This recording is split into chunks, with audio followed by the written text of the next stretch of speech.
पूरे भारत में कैसरगंज सीट की ही चर्चा हो रही है। यहाँ से सांसद ब्रजभूषण सिंह पहले सांसद रह चुके हैं। इस बार भारतीय जनता पार्टी ने उनके बेटे करण भूषण सिंह को टिकट दिया और करण भूषण सिंह यहाँ पर चुनाव लड़ रहे हैं। आइए जानते हैं कि आखिर क्या स्थिति है और सांसद ब्रजभूषण सिंह पूरे चुनाव को कैसे मैनेज कर रहे हैं। सर, क्या स्थिति है सर इस समय और कैसे मैनेजमेंट चल रहा है? देखिए, लोग चुनाव के समय सक्रिय होते हैं। मैं चुनाव जीतने के तीसरे दिन से ही सक्रिय हो जाता हूँ और कभी क्षेत्र से दूरी नहीं बनाता हूँ और बराबर जो भी छोटी-बड़ी समस्याएँ होती हैं, कुछ का निदान हो जाता है, कुछ का नहीं हो पाता है, लेकिन संपर्क लगातार क्षेत्र की जनता से बना रहता है और उसी का परिणाम है कि चुनाव में मुझे कभी कोई दिक्कत नहीं हुई। कभी किसी चुनाव में मुझे दिक्कत नहीं हुई और जो आम रूटीन रहता है, उसी आम रूटीन पर भी ये चुनाव भी हम लड़ते हैं, कोई अलग से पेन हम नहीं लेते। सर, अक्सर चर्चा होती है आपके ऊपर जो है, जब यहाँ लोग बाहर से छवि आपकी लेके आते हैं, वो दबंग की लेके आते हैं और यहाँ के लोगों से जब बात करते हैं, तो उनके अंदर अपनापन होता है। तो दबंग वाली छवि बाहर और यहाँ अपनापन यहाँ, ये दोनों कैसे है सर? देखिए, अगर आप सत्य बोलेंगे, सत्य का साथ देंगे, तो आप किसी न किसी की नज़रों में खटकने लगेंगे। सत्ता के नज़रों में भी खटकने लगेंगे और जिसके खिलाफ बोल रहे हैं, उसके खिलाफ तो खटकने ही लगेंगे।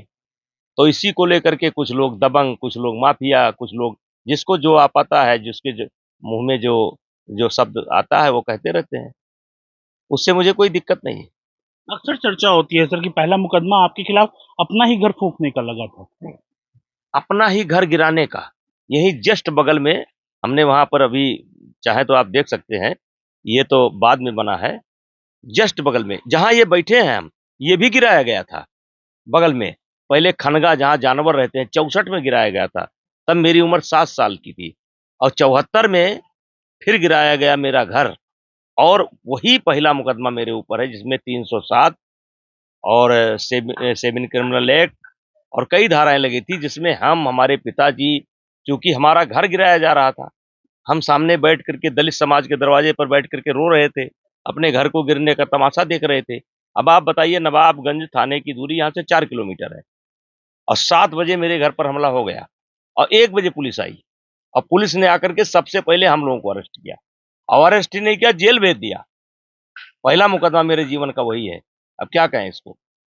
सर, जिस छात्र संघ चुनाव के दौरान और छात्र जीवन में भी आपके ऊपर भी मुकदमे लिखे गए और उसमें एक ये भी था कि एक कोई सीओ थे जिन्होंने आपका एनकाउंटर भी करने का प्रयास किया था। नहीं, छात्र जीवन में क्या है कि जो मेरा सिद्धांत था कि अन्याय मैं बर्दाश्त नहीं कर पाता था और ऑन कैमरा बोल रहा हूँ। साकेत महाविद्यालय अयोध्या में हुआ करता था, उस समय उसकी संख्या थी छात्र संख्या 18,000।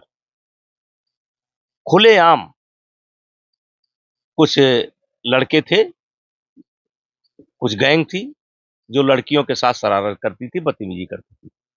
मैंने एक अभियान चलाया और अभियान चला करके शरारत करने वालों को, लड़कियों को परेशान करने वालों को हमने कहीं-कहीं पीटना भी पड़ा और उसको लेकर के भी हमारे ऊपर 2, 3, 4 मुकदमे चले। लेकिन मैंने उस जो शरारत होती है उसको बंद करा दिया, तब से आज तक साकेत महाविद्यालय में ऐसी शरारत नहीं होती है और ऐसी शरारत मैंने अपनी आँख से देखा था कि मैं कह नहीं सकता हूँ कैसी, उसको ज़बान से कह नहीं सकता हूँ, तब मैंने उसी दिन तय किया कि इसको मैं बंद कराऊँगा और मैंने बंद करवा दिया। लेकिन उसको लेकर के 3-4 मुकदमे हुए और जो एनकाउंटर की बात किए हैं आप, ये जो हमारे प्रतिद्वंदी राजा मनिकापुर होते थे, जिनको मैंने सन 1991 में पहला चुनाव हराया, तो एक समय था जब उत्तर प्रदेश के मुख्यमंत्री विश्वनाथ प्रताप सिंह थे। उस समय भी काउंटर का दौर चल रहा था। तो उस समय विश्वनाथ प्रताप जी आनंद सिंह के समधी थे और उन्होंने मेरा एनकाउंटर कराने का प्रयास किया था।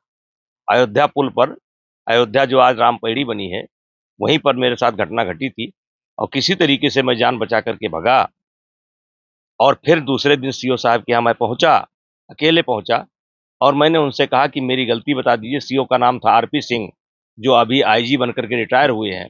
मैंने उनसे कहा कि आप मेरी गलती बता दीजिए कि कौन-सा जघन्य अपराध मैंने किया है जिसकी सज़ा पुलिस की गोली है और आपके द्वारा।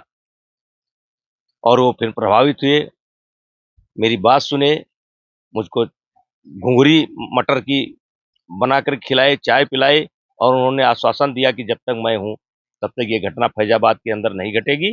अब रहा सवाल गोंडा का, तो आप देखिए। तो अब इसको क्या कहें? सर एक बहुत बड़ा भी आरोप लगा कि नरसिंह यादव के खाने में जो पहलवान हैं, जो विरोध कर रहे हैं, उन्होंने नशीला पदार्थ मिला दिया था जिससे उनके डोप टेस्ट पॉजिटिव आ गए थे। देखिए, नरसिंह यादव का प्रकरण हुआ था और ये सत्य है कि उसके खाने में कुछ प्रतिबंधित पदार्थ मिलाए गए थे और जिसको लेकर के हमने नरसिंह यादव का साथ दिया था और उसको लेकर के मेरा विरोध शुरू हो गया था। और एक तो नरसिंह यादव का प्रकरण था, दूसरा जो कुछ मैंने खेल के सुधार के लिए कुछ काम किए थे कि अगर आपको कैंप में आना है तो नेशनल लड़ना है, अगर नहीं नेशनल लड़ते हैं आप तो अब मेडिकल होना चाहिए, आपको बाकायदा अनुशासन में रहना चाहिए और कुछ नए नियम बनाए थे, उस नियम को लेकर के भी विरोध था और ये आग भी अपनों ने लगाई है और उस बात को हम झेल रहे हैं। जब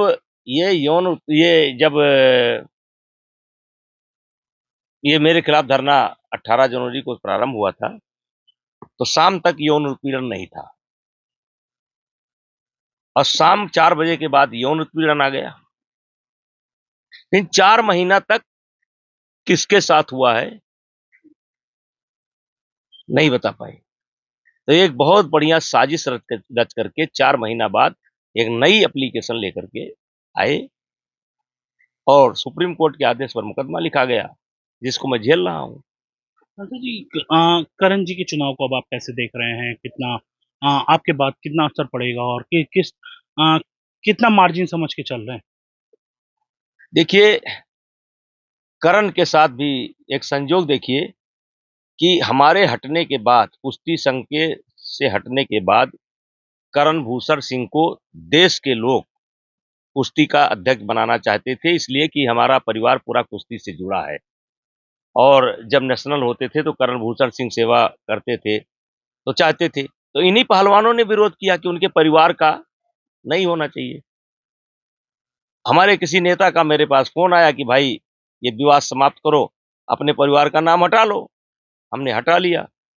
चुनाव हुआ, संजय सिंह बबलू जो भोइहार समाज से आते हैं जीत गए और 50 वोट थे, 43 वोट उनको मिले और 7 वोट इन नकली पहलवानों को मिले। ये नकली हैं, इनको मिले, चुनाव जीत गए। लेकिन जिन करण भूषण सिंह को इन्होंने कुश्ती संघ का अध्यक्ष नहीं बनने दिया, आज वो सांसद बनेंगे। 4 जून को जब रिजल्ट आएगा भारी वोट से जीतेंगे और करण भूषण से ये चुनाव को लेकर के कुछ कोई चुनौती नहीं है, क्योंकि ये सारा प्रकरण जो लगभग 1.5 साल से चल रहा है, इसको लेकर के हमारे क्षेत्र में बहुत आक्रोश है। लोग गुस्से में हैं, तो वो गुस्सा प्रदर्शित करेंगे, वोट के माध्यम से प्रदर्शित करेंगे। इसलिए मार्जिन जो है लगभग 3 लाख की पिछले चुनाव में थी, ये मार्जिन बढ़ेगी। अब कितना बढ़ेगी इसकी कोई सीमा नहीं है, लेकिन मार्जिन बढ़ेगी। तो 33 साल की उम्र में सांसद ब्रजभूषण शरण सिंह सांसद बने थे और अब करण भूषण सिंह भी 33 साल की उम्र में भारतीय जनता पार्टी के टिकट से कैसरगंज लोकसभा क्षेत्र से उम्मीदवार हैं और सांसद ब्रजभूषण शरण सिंह के अनुसार यहाँ भारी मार्जिन से करण भूषण की विजय होगी। गोंडा से केशव प्रताप पांडे, न्यूज स्टेट, उत्तर प्रदेश।